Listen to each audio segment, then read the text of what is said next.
Boa tarde. Quem de nós é realmente cego? Quem de nós consegue ver realmente? Olha-me e diga-me, sem ironia e sem ego, o que vês exposto à tua frente? Acaso consegues ver o mundo na ponta dos dedos de tua mão?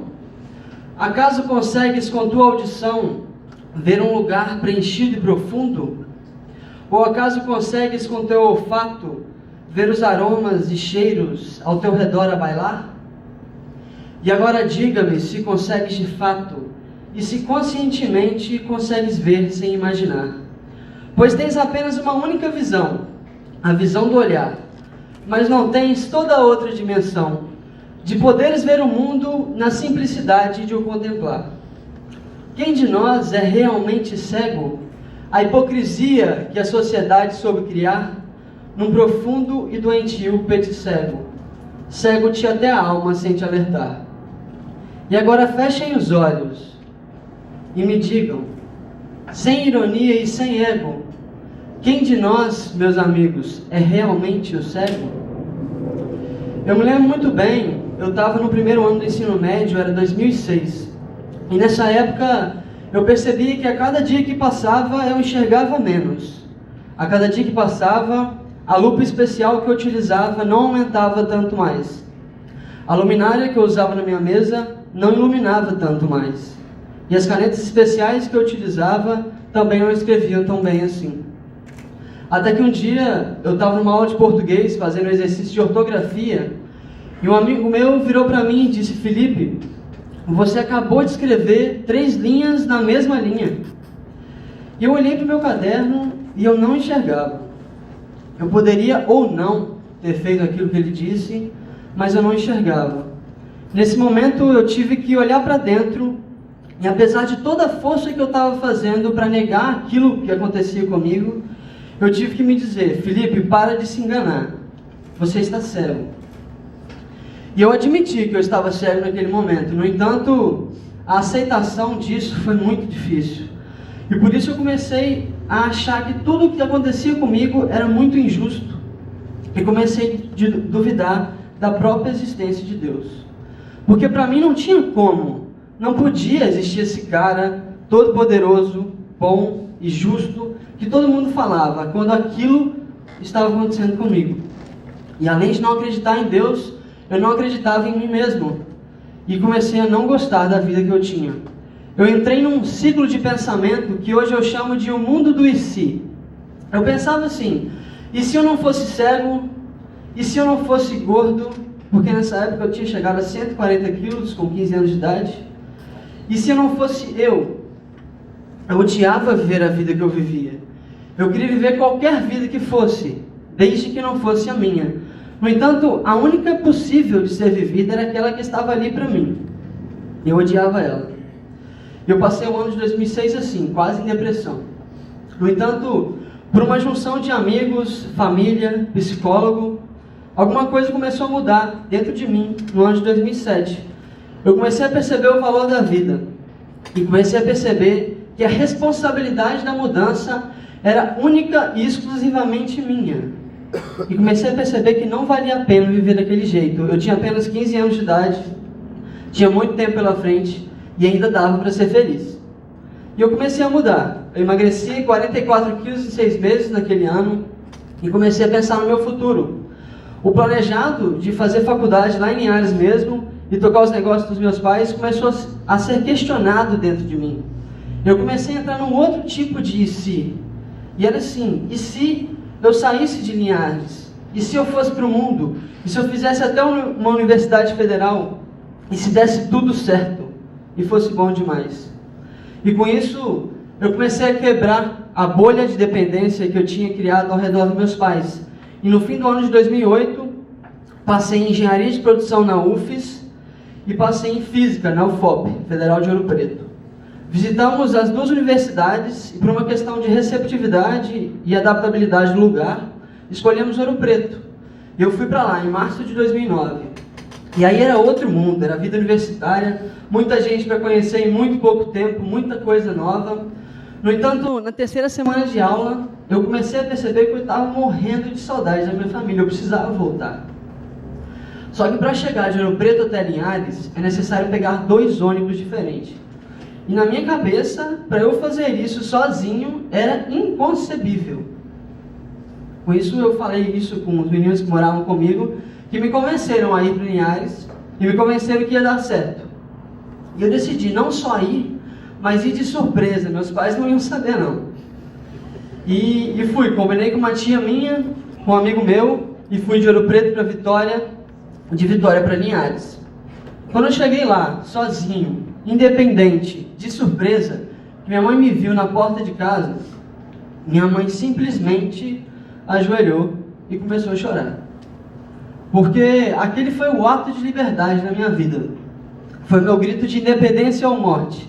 Eu disse para todo mundo, sem precisar dizer uma palavra, que dali para frente eu era independente, que ia dar tudo certo e que podia confiar em mim. Principalmente, eu podia confiar em mim. E confiei, deu tudo certo. No segundo semestre de 2009, eu pedi transferência para engenharia de produção. Só tinha uma vaga e passei. E, não satisfeito com isso, decidi fazer um intercâmbio. Tranquei a faculdade e fui para os Estados Unidos, passar 6 meses lá. E aprendi a cultura, aprendi a língua e, principalmente, aprendi a pedir e receber a ajuda dos outros, coisa que eu não sabia fazer e algo tão necessário para o ser humano. E voltei no segundo semestre de 2010, comecei engenharia de produção e percebam que eu tinha sido um dos melhores alunos do ensino médio, eu passei em 4º lugar na UFOP, eu era o melhor aluno da turma de física disparado, eu tinha ido para o intercâmbio sozinho e eu ainda achava que eu era incompetente, só porque eu era cego. E isso me matava por dentro. Porque o fato de eu ser cego é a única coisa que eu não consigo mudar na minha vida. Todo o resto dá, todo o resto é possível, mas ser cego não. E esse era o único motivo que me fazia acreditar que eu era incompetente. No entanto, eu passei no processo seletivo da Projet, a empresa júnior do meu curso. Isso me fez começar a pensar que talvez eu não fosse tão incompetente assim. Que talvez eu merecesse alguma conquista na vida. E talvez o fato de eu ser cego não representasse nada para o meu desenvolvimento pessoal e profissional. Eu comecei a me desenvolver, segui carreira na empresa, cheguei à presidência da empresa júnior em 2013. E 2013 foi um ano muito intenso, tanto para mim quanto para o Projet. Nós dobramos o número de membros, nós dobramos o número de projetos realizados e aumentamos o faturamento de 11 mil para 178 mil em apenas um ano. Recebemos uma premiação no Prêmio FEGENG, que é o evento de premiação realizado pela Federação Mineira de Empresas Juniores. Eu fui eleito presidente do Conselho da Federação para o ano de 2014. E em 2013 ainda, eu tive uma experiência incrível, muito satisfatória na minha vida. Eu fui convidado para dar minha primeira palestra. E quando isso aconteceu, eu comecei a perceber que a minha felicidade estava diretamente atrelada a fazer outras pessoas felizes, a trazer reflexões e conclusões para que a vida das pessoas ao meu redor fosse um pouquinho mais feliz. E aí começou a jornada de descoberta da minha missão, ou do meu lugar natural.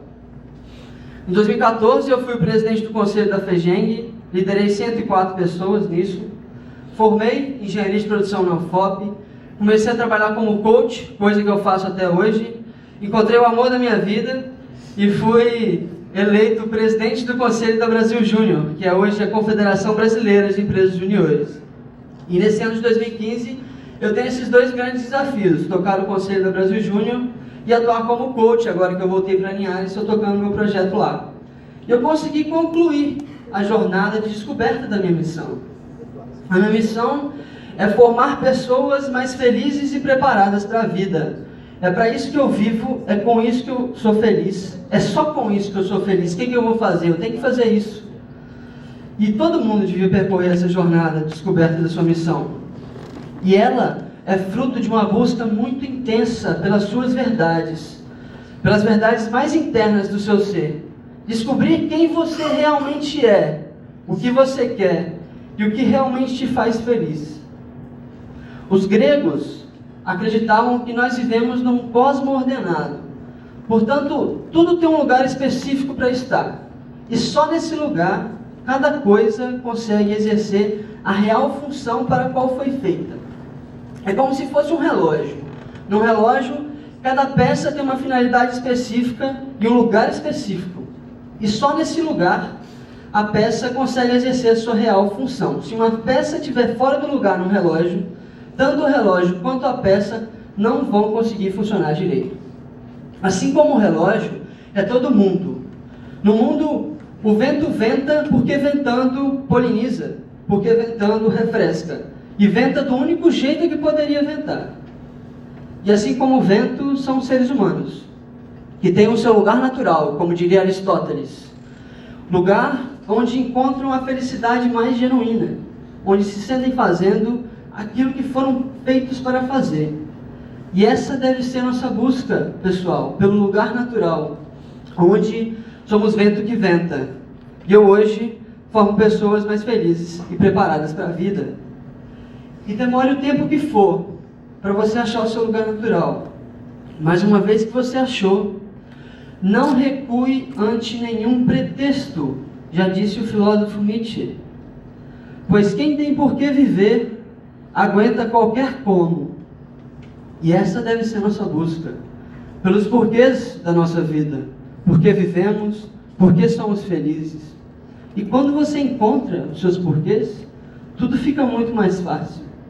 É muito mais fácil lidar com o fato de você ser cego, quando você entende que a finalidade e o significado da sua vida está em formar pessoas mais felizes e preparadas para ela.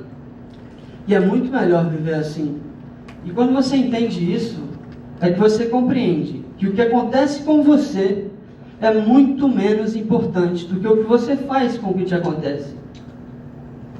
Aconteceu de eu entrar no movimento Empresa Júnior. Eu não queria na época, foi uma professora minha que me convenceu de que eu era capaz. No entanto, eu que fiz com que ele fosse o maior ponto de desenvolvimento da minha vida. E aconteceu de eu ser cego.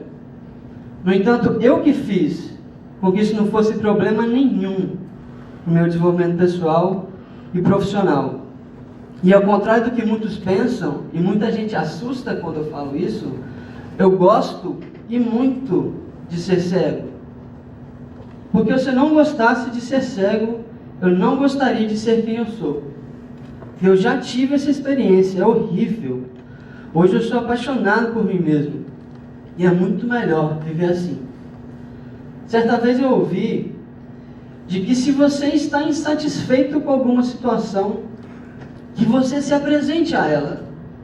Não fica parado, reclamando.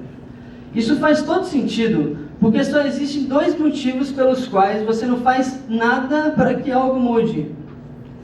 Ou você está satisfeito com aquilo, ou aquilo não te interessa. Mas a sua vida interessa. Eu tenho certeza disso. Então não adianta ficar reclamando que está ruim ou que está difícil. Adianta mudar. E se a situação que você experimenta não for passível de mudança, mude como você pensa com relação a ela. E é muito melhor viver assim, pessoal.